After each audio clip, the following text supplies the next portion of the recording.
Everyone, I'm Yuto, and today on Statue I'm going to show you how to make a delicious Japanese style croquette with flavorful beef and potato filling. Let's get started. The first thing we need to do is boil our potatoes, so place a cold pot of water on the stove, add 300 grams of potatoes and a sprinkle of salt.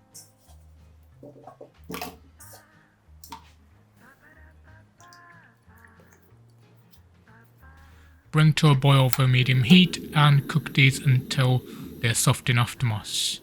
Starting with cold water will help the potatoes cook more evenly all the way through.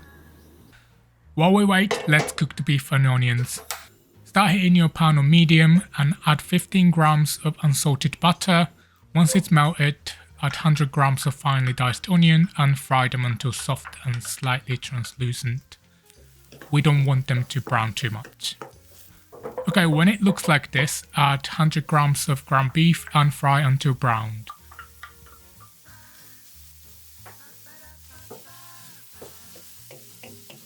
Once it's pretty much cooked, we're gonna add the seasonings. First, we'll add a pinch of salt and pepper, a small pinch of nutmeg powder, then give it a mix and add 1.5 tablespoons of soy sauce, a teaspoon of sugar, and 2 teaspoons of mirin. Fry that until the liquid has absorbed into the meat and then take it off the heat and set it aside to cool a bit. Okay, let's check the potatoes. They've been cooking for about 15 or 20 minutes and they're soft enough to pierce with a fork. Now we can drain the water and transfer them to a heat-proof bowl.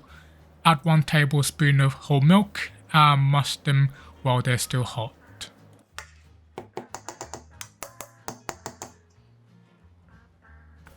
Once they're more or less smooth, add the meat and onions and mix them together until evenly distributed.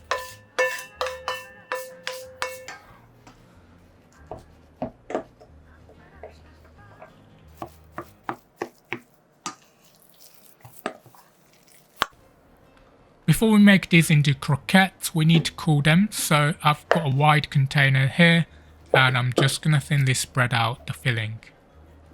Cooling the filling is not only about not burning your hands, it also makes the croquette more stable and less likely to fall apart. Once it gets to room temperature, I recommend chilling it in the fridge for 30 minutes. In the meantime, I'm gonna make the batter, so grab a new bowl and add 1 egg and 50 milliliters of water. Whisk them until combined. Then sift in 5 tablespoons of all-purpose flour and whisk until smooth.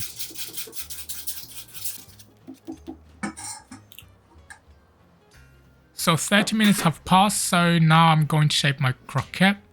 I've also started heating my oil. The ideal frying temperature is 180 degrees Celsius, which is about 355 Fahrenheit. The standard shape for croquette is round or oval, but you can shape them however you like. The recipe makes 6 decent sized croquettes, but you can make them bigger or smaller if you prefer.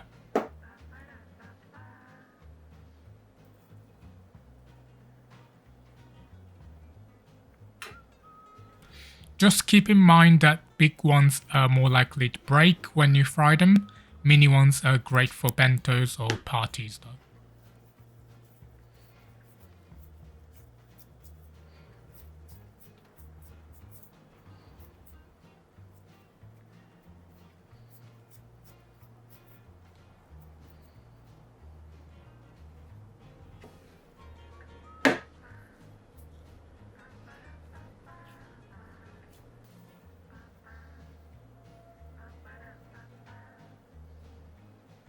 Okay, now we can coat them.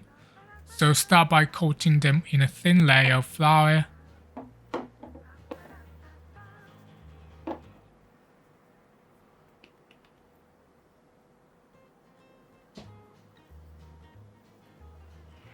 Then cover it in the egg batter.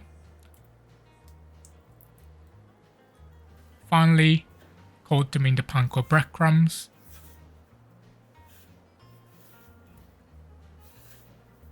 And place them on a plate.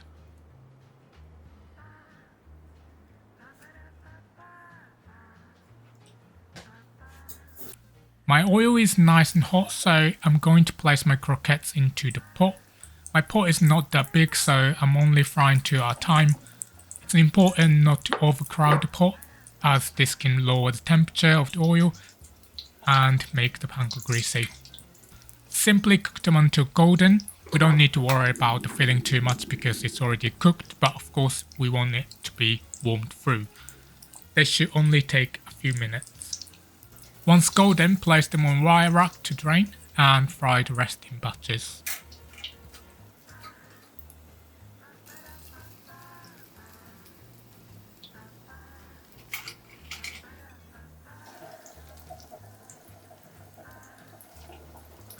Okay, these are looking great, so let's dish up. You can enjoy this Japanese croquette as part of a meal or just as a snack. They're really great with drizzle of Worcestershire sauce. And that's it, deliciously crispy on the outside, soft and flavorful on the inside, Japanese meat and potato croquette. And I have a free mobile app now where you can easily follow the steps during the actual cooking. This is a great way to use as an in-kitchen companion after watching my YouTube videos. The download link is in the description.